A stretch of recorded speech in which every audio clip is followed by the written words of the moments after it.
Again, do you know what this meaning of these two hands put together, what it signifies?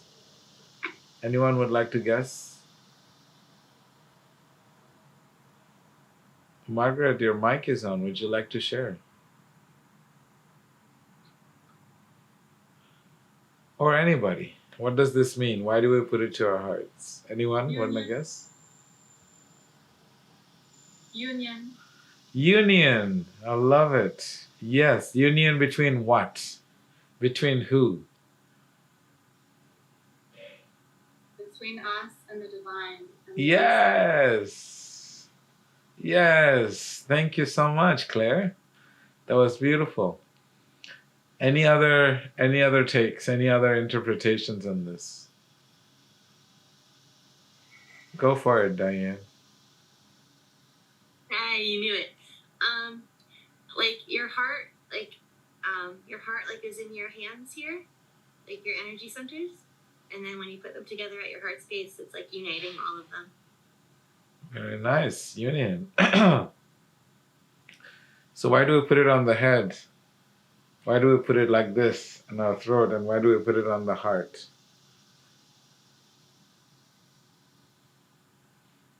Because what we think, we speak, and what comes from our mouth comes from our heart. Wow. Very nice. Very nice. Can you get a little bit more esoteric on that one?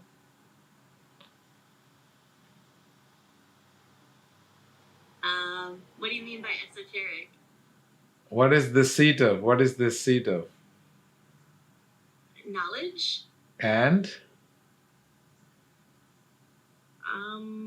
Well, it's your crown chakra. So. It's what chakra? Your crown chakra. So crown chakra is the top. Oh, that's the top one? Oh, I don't know what. It's near your crown chakra then. I don't know. That's all I got. Anybody else wants to take another shot at this? It ignites the chakras at the different levels that we put the union of our hands together. So when it's at our heart, it ignites our heart, and at our crown, it opens those up. Very nice. Thank you, Deb. So yes, as all of you pointed out, when we put our hands together, this is the mudra for heart connection and surrender and acceptance. So whenever life is difficult, all we need to do is put our hands together, close our eyes, and just breathe. And acceptance becomes easy. Just by the simple mudra. And the specific locations, we normally put it on the head. You'll notice those who go to India with me, people, they have a tendency to put it on the crown chakra. They put it on their chakra on their forehead, this Angya chakra, which is the space of intuition, space of knowledge, right? And then they will hold it close to their throat like this, which gives them the ability to open the throat chakra so they can offer genuine, heartfelt prayers.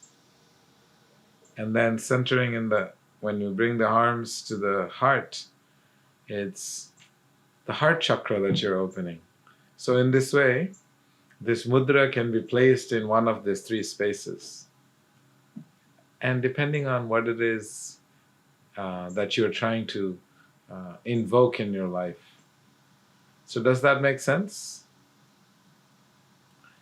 So this is why we do the gratitude invocations with this mudra. Om Ajnanatimidandhasya Jnananjana Chakshurunmilitam Yena Tasmai Shri Gurave Namaha Yontah Pravesha Mama Vachamimam Prashuptam Sanjeevayathyakhila Shakti Dharaswadhamna Anyamscha hasta charana shravana tvagadim pranannamo bhagavate purushaya tubhyam.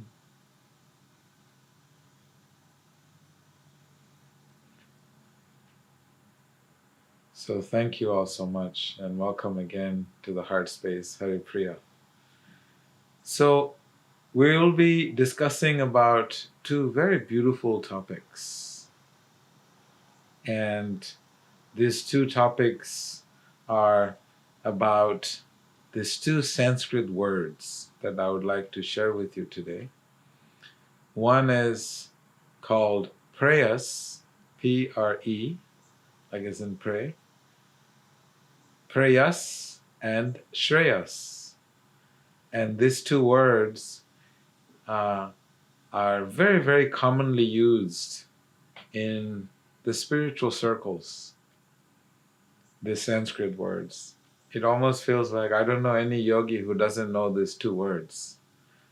So since all of you are on the path of, in the path of bhakti, all of you are in the path of spiritual realization, then I must share with you these two beautiful words. So there is this word prayas, which means short-term welfare or something that you want to achieve immediately, like now. And then you have this word shreyas, which means something long-term or something that is permanent.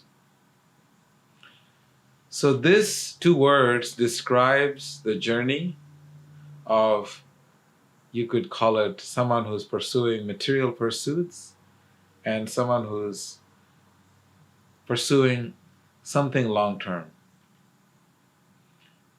So sometimes this is used to describe a sage and a non-sage, someone who's just very engrossed in material pursuits and someone who's more deeply involved in something that is long-term. So this is why these two words are very, very interesting. Welcome home, Esther. She's all the way in Eindhoven. She looks like she's in beautiful weather. So, this shreyas and prayas. Shreyas meaning something that is permanent, something that is long-term, and prayas meaning something that is short-term. What does this mean practically in our lives? If we look at ourselves and our daily routines and our pursuits, where our mind, body, and heart is situated, you will notice it is in pursuit of something. And the question that we need to ask ourselves, that we can ask ourselves, is what I'm doing, is it for now or is it for the future? And if it's for the future, how far future? So just by these two words, it can put you in the right frame of mind, just by asking ourselves these questions. Is what I'm doing my shreyas? Is what I'm doing my prayas? And you'll notice that most of people in this world who are not pursuing something beyond this material world are very deeply involved in prayas. It's all about immediate welfare. I go to work, I get paid in every 2 weeks. I'm friends with this girl and she has to give me that. And I do this, I get this back. It's all about a return on investment at a very, very fast pace. So everything in life has to be about instant return on investment. And that's part of how the mind works. It's all about instant gratification. What are you going to do for me? You make a proposal to someone, the immediate question is, what's in it for me? How is this going to benefit me? And oftentimes, these benefits and these rewards are more immediate. Like, you want me to do this for you, but what are you going to give me in return? I'll help you clean out your house. What are you going to do? You're going to take me out for dinner, take me out for lunch? There's always something that is given back in return for a particular action. So this is what short-term welfare means. And you will notice short-term welfare in the yogi terminology, it means something for this lifetime, because yogis see this life as something very short. If you imagine the other yugas, the other cycles of ages, then they live for thousands of years. 1,000 years, 10,000 years. Some live for 100,000 years. And in this age, called the age of Kali, or the Iron Age, then our lifespan is approximately 100 years. And we are very apt in trying to figure out how to expedite this 100 years. So most of us, as time goes by, we may not make it our full term. We may not last the full lifespan that we have been given. So this is why the yogis consider life as being very short. 100 years is not a long time. And so therefore, they say that anything you do to sustain and maintain and remain in this world is considered to be prayas. That means anything you acquire in this material world, just to live and sustain in this material world, these are all short-term goals. But then, that's how the world is for most people whose consciousness are about material achievements and material success, material prosperity, material gains. And then those who are operating on this platform of Shreyas, everything they do in this lifetime is meant to keep them going permanently in life. They're looking for permanent joy. They're looking for eternal happiness. They're looking for transcendental happiness. And that is what Shreyas is. Something that is permanent. Prayas is short term, and Shreyas is long term. Long term means life after life.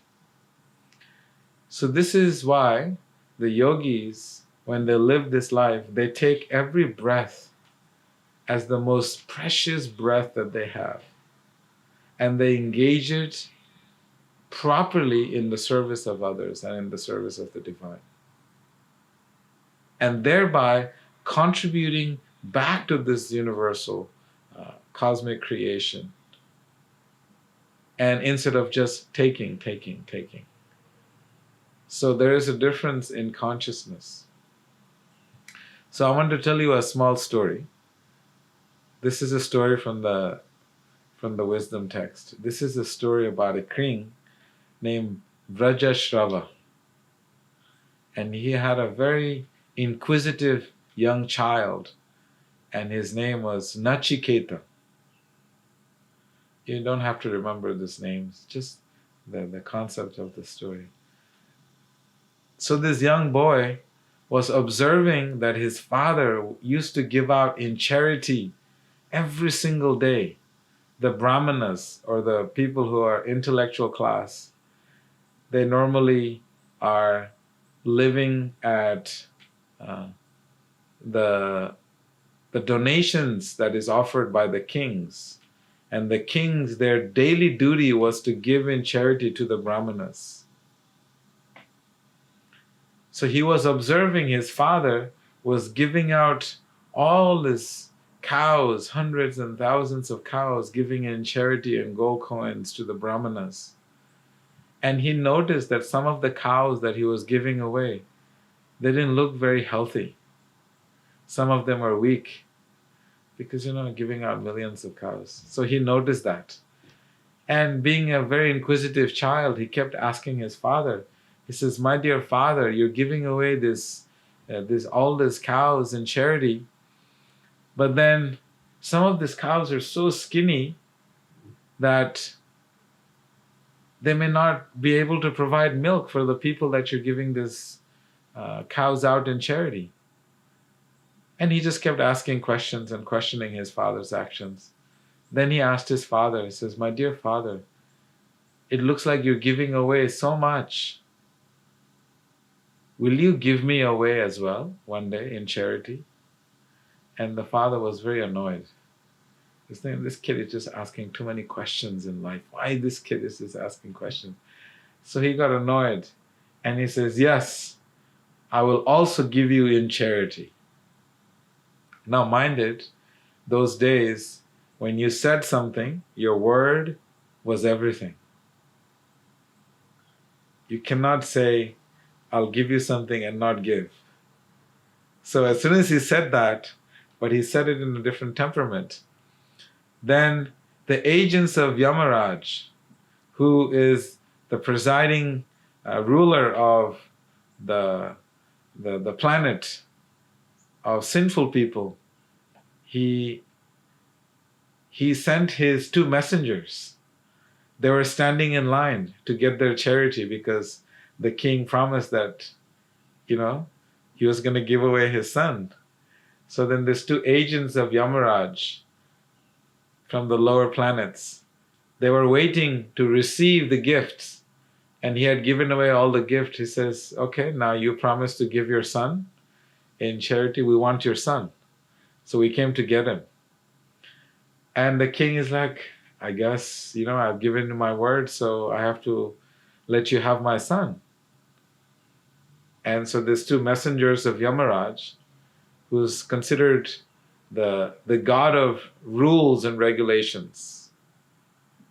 In yoga we study yama niyama, someone who helps to regulate the entire cosmic karma of all the living entities. So his two messengers took this boy to Yamaloka, the planet of Yamaraj, and there he had to wait for 3 days because Yamaraj was busy. He couldn't give this boy some attention.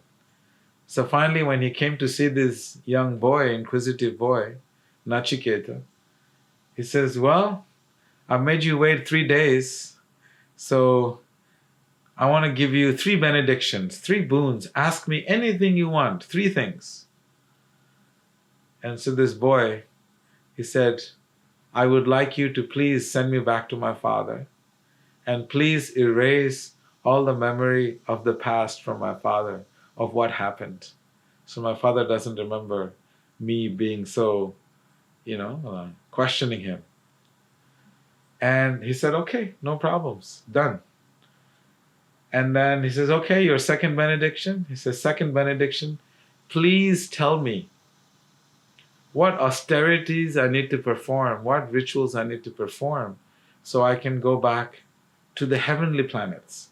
Because I have heard that my father, he was giving in all this charity because he was trying to attain the heavenly planets. It's a planet of non-stop enjoyment, that no one ever gets old. Everyone is ever youthful. They can drink all they want and they never get drunk. They get the high without the lows. So please tell me what austerities and penances I need to do to achieve the heavenly planets." So Yamaraj taught him, gave him the mantras and a particular practice that he can practice to go to the heavenly planets. And he says, third question, he says, "I have heard as a little child the sages talking that there is a planet beyond this material world. And I would like to know more about that planet and I want to know how to get there. So please give me that knowledge. And as soon as this little boy finished asking this question, Yamaraj was thinking, oh my God, this little inquisitive child, what do I do with him? This secret of how to get out of this material world, out of the material realm and into the spiritual realm, is the most priceless gift that anyone can ever get. And this kid is asking me for the knowledge to get there. So what do? So he asked the kid, Nachiketa, he said, why don't I do this? I'll give you millions and millions of horses and cows and elephants, and I'll make you the biggest king. I'll give you the benediction that you'll be the most powerful, the most respectable king on earthly planet. And you can have it all. Everything in the material world. And this young boy said, it's nice that you're offering me all of this, but I have seen with my own eyes that people in the kingdom, they get old and they're trying to fight old age and they're not able to defeat old age. And they're diseased and death. And even if I have this big kingdom with all this material prosperity, I'll not be able to enjoy. So thank you, but no thanks. I want to know the secret of how to get out of this material world to a permanent place where I never have to go through birth, old age, disease, and death. So Yamaraj, because he had promised this boy the benedictions, so he had no choice but to sit with the boy and give him beautiful education as to how to get out of this material world and attain the spiritual realm. So this is what we call Shreyas. To understand the very fundamental principles and the roadmap to how to attain the highest realm where there is no return, where every walk, every gait is a dance, every word is a song, where every trees and everything is living spiritual conscious beings, and they can have a deep spiritual, meaningful, loving relationship. And so this is what Nachiketa derived from his journey to Yamaraj, which was the Shreyas, the ultimate reality. What is it that is permanent in our lives? So there are many, many, many such stories in the Puranas that actually explain this very principle of Shreyas. You see people who are meditating in this world constantly, doing seva, doing kirtan, doing all kinds of spiritual practices. For what purpose? They sit and meditate for days and months. For what purpose?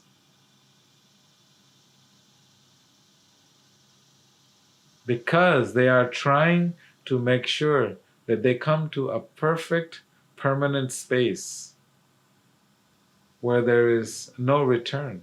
And it is the place of transcendental bliss, transcendental joy. The land is called Goloka Vrindavan. That is the realm.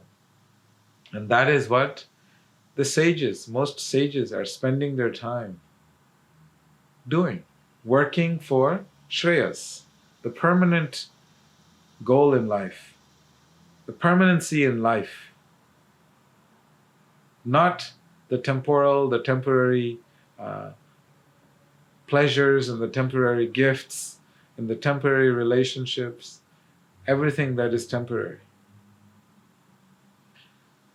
There is another small story I'll tell you about a great king. I'm in the mood to tell you stories today, you can tell. You want to hear another story? This is another story about a great king. His name is Nriga.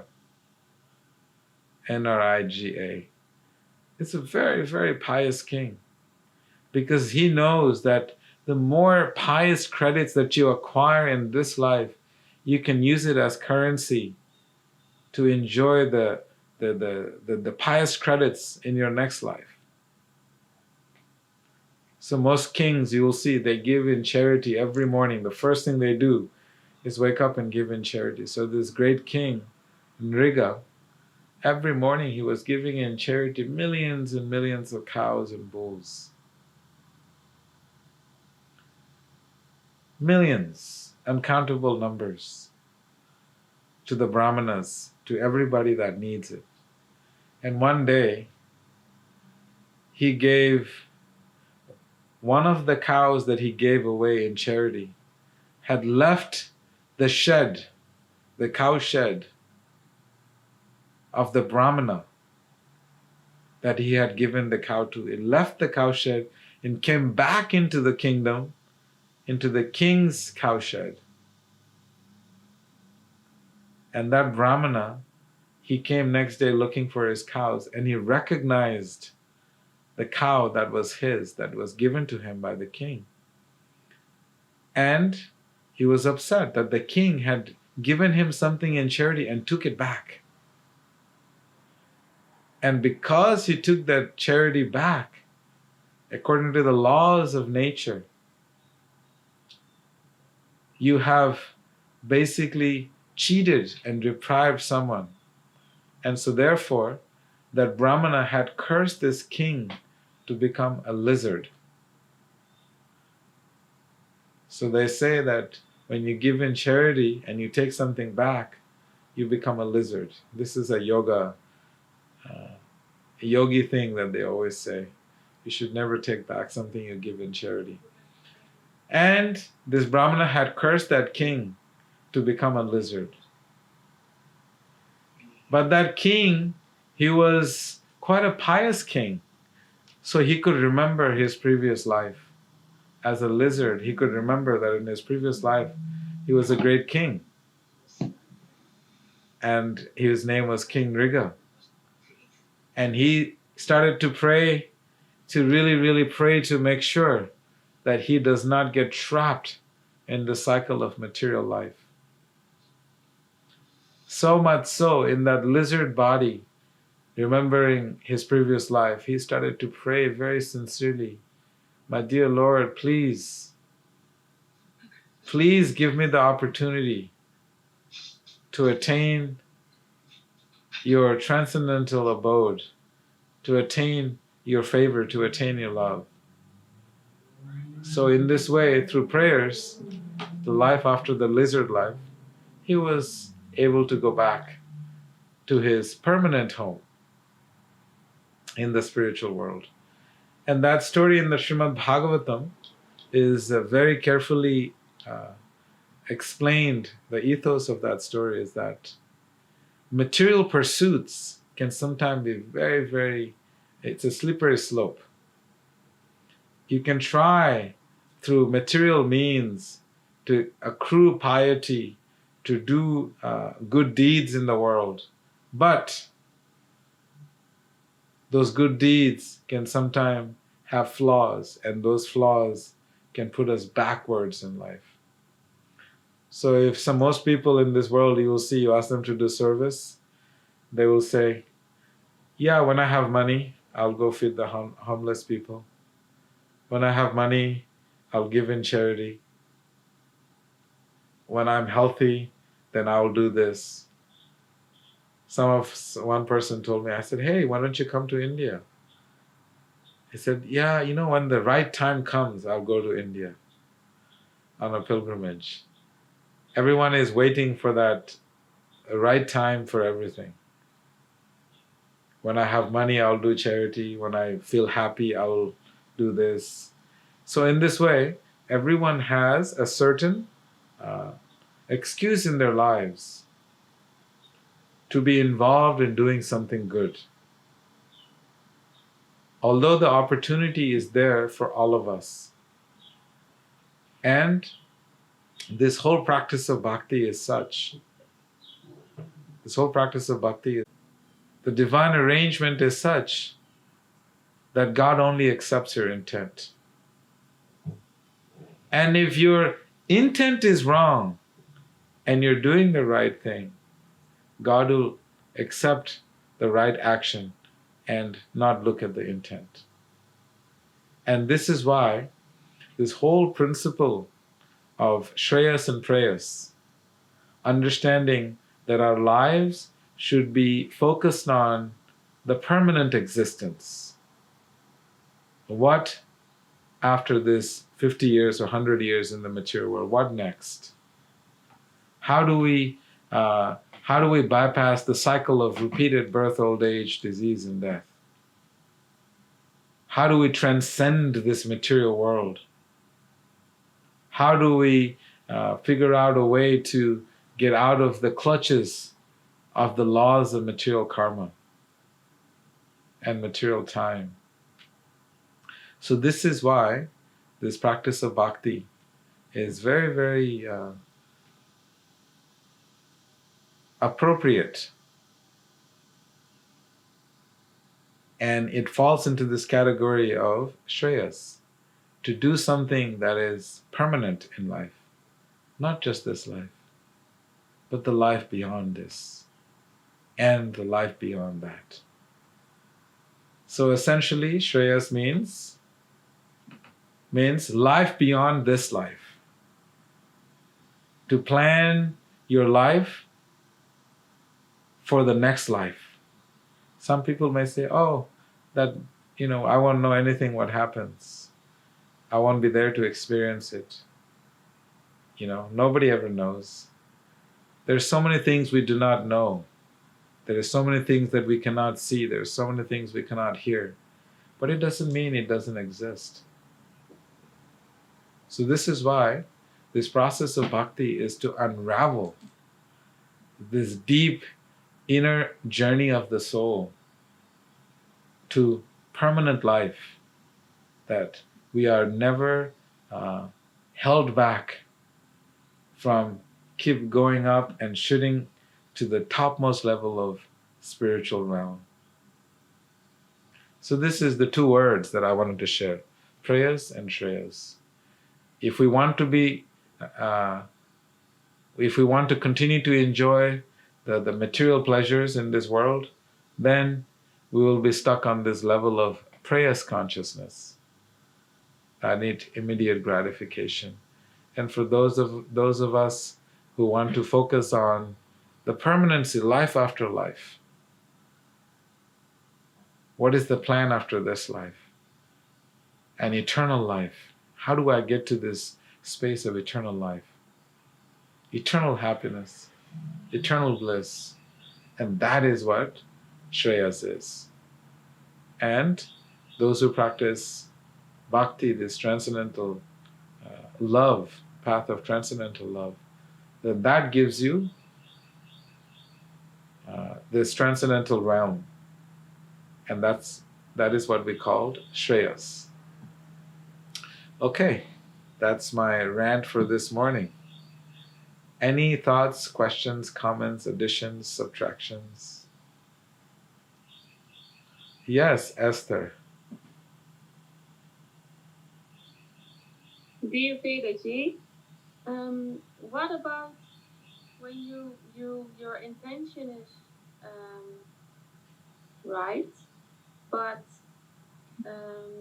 you're always trying to figure out how to measure the content, how to form the content, because there's always this sense of feeling not worthy to do things, or feeling like you cannot do it, or you're stuck, or what you have to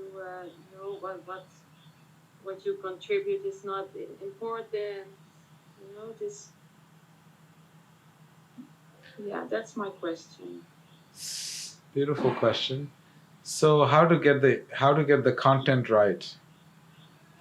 See, in our lives, we all need teachers, and the teachers play a very interesting role in helping us to make sure that our intent and content are properly, evenly weighed out. But generally speaking, whenever the intent is right, the super soul within the heart, the supreme soul within the heart, will help to guide your intelligence to make sure the content is also right. So there are, one day we may discuss this, there's 4 different kinds of gurus or teachers. And one of the teachers is the supreme consciousness, is the super soul or Paramatma in the heart, who is your teacher, who's guiding you internally from inside, is guiding you on your journey, and your constant, permanent companion and your friend. So that's one way to find it. And teachers are always there to guide and help to address that if there is any disparity. So the way to do it is to make sure that your intent is always right, and the content will eventually come right.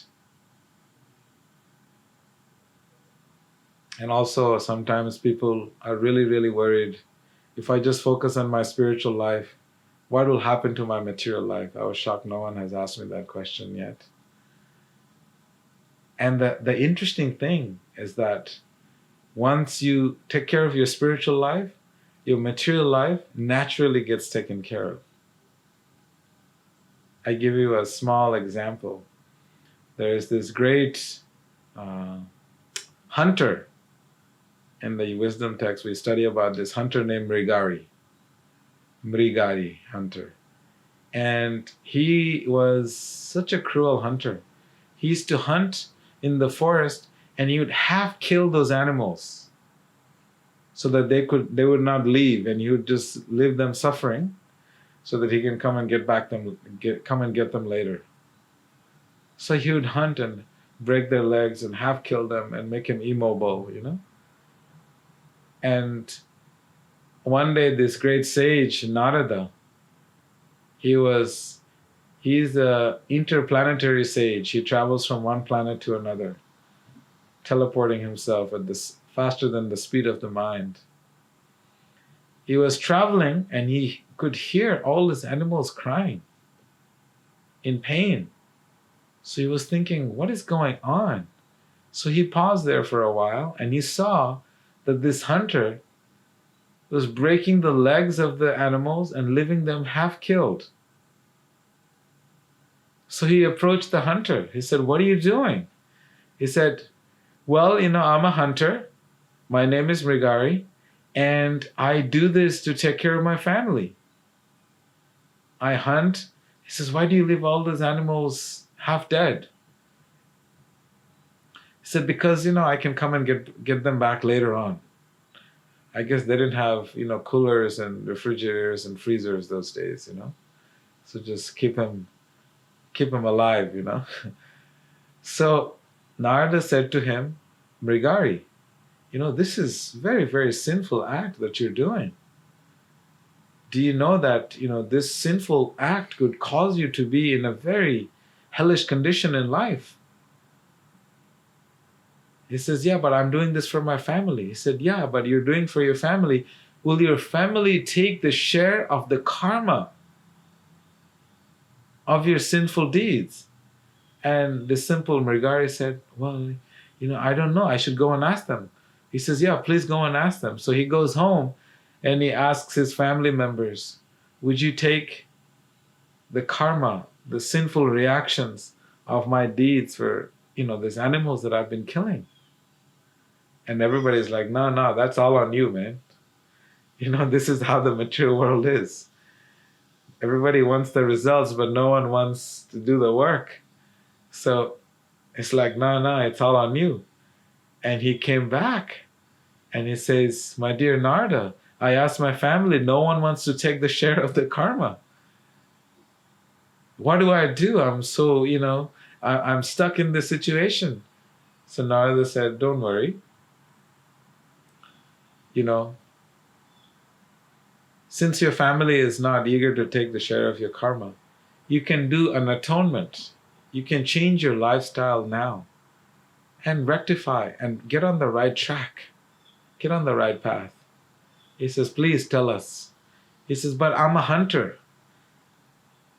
How will I be able to live and take care? My profession is hunting. That's how I live. That's how I take care of my family. He says, don't worry. Everything will be taken care of. You just practice this spiritual life that I'm prescribing for you. He says, please, my dear teacher, I take shelter of you. Please guide me. And so Narada guided him. He says, please leave home and go live on the bank of this holy river. And you start doing this special practice. This practice is called the Bhakti Kriya practice, the practice of bhakti. And him and his wife, they left everybody behind. They built a little thatched cottage and they started living on the bank of the river and practicing spiritual life. And very soon the news spread all throughout the village that this mad hunter, Mrigari, the ruthless mad hunter, is now become a saint, has become a sage, and is practicing bhakti. And everyone wanted to see his transformation. What a transformation this has been for someone who is so sinful. So sinful. Imagine, half killed. And everyone was so touched by his transformation. They all brought gifts, they all bought food, and they all started to take care of him and his wife.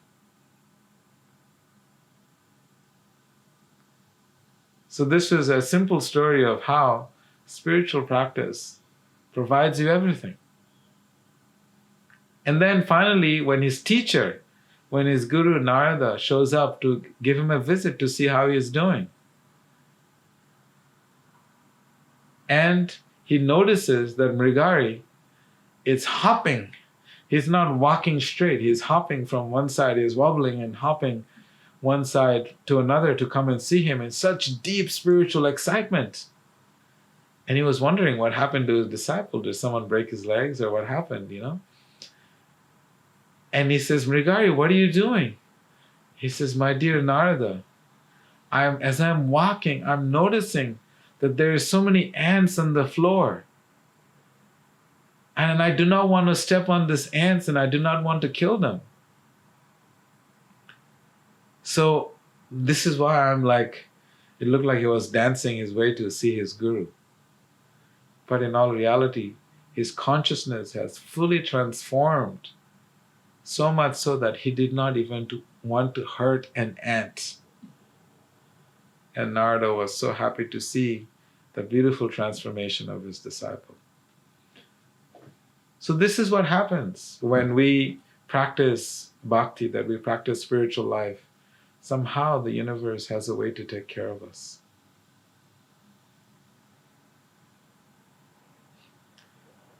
So, Esther, I don't know if that story helped you a little bit more. Thank you so much, Vedaji. Your intent, his intent was right, simple-hearted soul, but what he was doing, it was just like, oh my gosh. And therefore, he was able to receive the instructions of his teacher with such humility and sincerity that completely transformed his life. Beautiful. Yes. Thank you, Esther. I think Bhava Mai has a question. How are we with time? Okay, we have 10 minutes. Thank you so much for such wonderful stories. I was just wondering if you could explain the different types of charity and how, I don't know how exactly to say it, but I know there's like charity, like we have to be conscious of the charity that's given, and we have to consider the time, place, circumstance, and I don't know all of them, but could you explain to us? Yes, that's a very beautiful question. I may have to do a whole class on it. It may be, if you are okay with it, because if I just give you a short answer, the short answer is very important. Short answer to your question is, Charity should be given to someone who is deserving of that charity. There's charity in the mode of passion, there's charity in the mode of goodness, and there's charity in the mode of ignorance. Sometimes people give charity and they don't realize an alcoholic person comes and asks you for some money, and you are so saddened by his external condition that you want to help him, and you give him money. What does he do? Take that money and go get drunk and get more drugs. So was your charity in the mode of goodness, passion, or ignorance? That is charity in the mode of ignorance. What you have done is you literally enabled this person to further get into ignorance.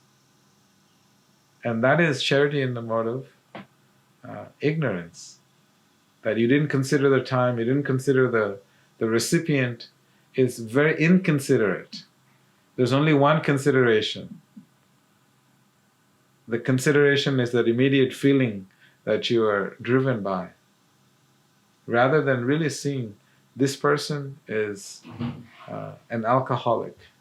What is the best way to serve this person? And the best way to serve someone like that is to actually spend time with them and find them in a rehabilitation center, maybe drive them, maybe go and pay for their first month's tuition, something of that nature, to actually really help that person. So whenever we're giving in charity, we have to be very, very careful. Because charity, although it's a good deed, although intention may be right, but the place and circumstances may not be. The time may not be right. So therefore, we can have a separate class on this if you're okay. Then there is charity in the mode of passion, where people are just simply seeking recognition. I'm giving you this, make sure my name is there. You know? Keshavi, the biggest donor for feeding the homeless in Connecticut. So there is something that you want in return. Recognition. You'll notice most companies, they give in charity, they want their name, they want some recognition. There's something they want back in return. I'm giving you a very quick summary of charity in the different modes. And then charity in the mode of goodness. That your charity in the mode of goodness is that whoever the recipient is, his consciousness is uplifted. You know the right person, right place, right timing, and the right charity. The intent and the content is also right. That means we have engaged our intelligence in really, really understanding the situation and giving that proper kind of charity to help that person long term. So even within this, you will see there is shreyas and prayas.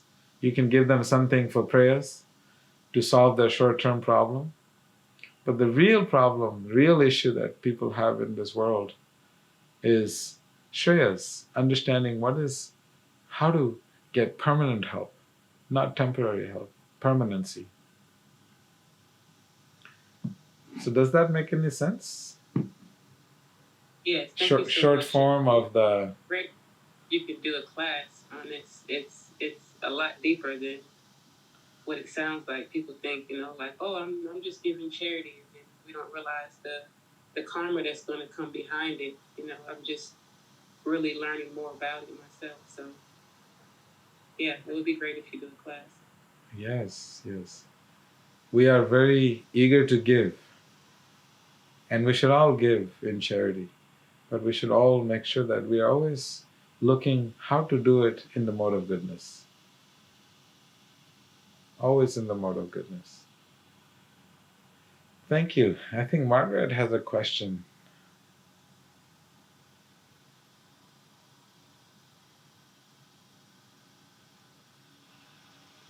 You want me to read it, Michael? We can't hear you.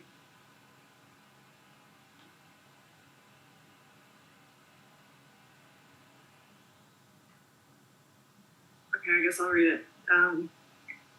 She says, in this purpose of leading a spiritual life, what are some ways to surrender to it right now in a conscious transition from, so like, I think you're saying like right now, how can we surrender to it consciously from material to spiritual? As the obstacles come from the unreal, obstacles come from the unreal for samskaras or chitti vrittis? Chitta vrittis, yeah. Chitta vrittis. It's a very deep question, Marga. So, in short, when is a good time to start spiritual practice? The best time to start the spiritual practice is now. And one of the spiritual practice that you're already doing is called the Sangha. The bhakti, this transcendental love, can be nurtured and cultivated from a triangular approach, which is the three S's. One is the seva, the Sangha, and the sadhana. So that means Sangha is this, getting together and having discussions that open our heart and our minds to a different thought process and a different personal practice that we may be able to adopt from hearing each other's realizations. And this is what Sangha is. Sangha means positive association that is always lifting. And the second one is the seva, is to always engage in serving others. Like in Connecticut, every weekend they're feeding the unhoused people, and I know you go to that sometimes. I've seen your pictures. Every week I get this beautiful pictures of the incredible service that's going on in Connecticut. And the sadhana is something that we do every single day, our personal own spiritual practice. And for that, we have given various courses. On the retreats, we provide very detailed guidelines as to how to practice your sadhana. I'm sure that Keshavi and others in Connecticut can very easily guide you to a proper sadhana practice. So that is how we are able to get out of operating from the material realm and try to transfer our consciousness and shift it to the spiritual realm. And in terms of the chitta vrittis, as we do our practices, the chittas and the vrittis within the chitta will start to gradually pave the way for you, part ways where you're able to practice your spiritual life. Spiritual life is meant to address the chitta vrittis, because we all have many chitta vrittis, and vrittis are obstacles that we have acquired throughout many lifetimes, including this life, that hold us back from practicing spiritual life. So, a short answer to your beautiful question, although I think that question is very deep and it deserves a longer answer. And one day we actually discuss in detail the different vrittis, the different layers of the vrittis. So that is a big topic in itself. But all the obstacles that we have in our chitta, through the practice of spiritual life, through the practice of sadhana, we can overcome. And we can transcend all the vrittis in our chitta. So I don't know if that helps at all, Mark. It does.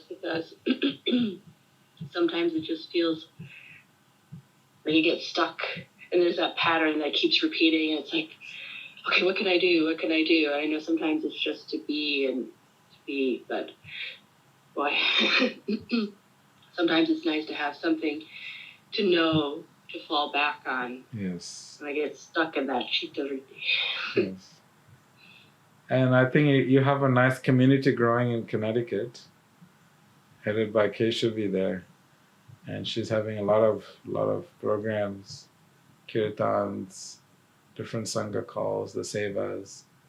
I recommend you spend a little bit more time in the Sangha, so together you all can grow in your spiritual life. It's very easy to grow together. Alone is very, very, very hard. In this age of Kali, there's non-stop distractions.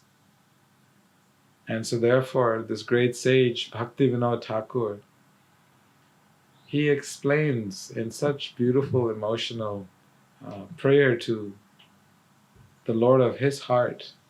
He's explaining, Ekaki amar nahi paya bolo, Harinama Sankirtane. It's very beautifully, poetically, I'm just reading it the way he wrote it. Tumi kripa kari shraddha bindu diya, deho Krishna nama dhane. Which means that alone I'm feeling weak. I'm feeling a little feeble. Please, oh the Lord of my heart, oh the teacher of my heart, please give me some Sangha. Give me association. Because when we're in association, we are immediately lifted up. That's what satsang means. Satsang means a place where you're lifted up. It's not a place where people socialize together and gossip.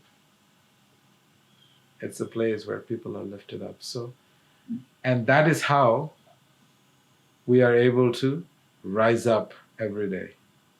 And to see you all on every Saturday on the Heart Space calls is a very beautiful delight, because I get to douse myself in this energy of spiritual love. So I think our time is up.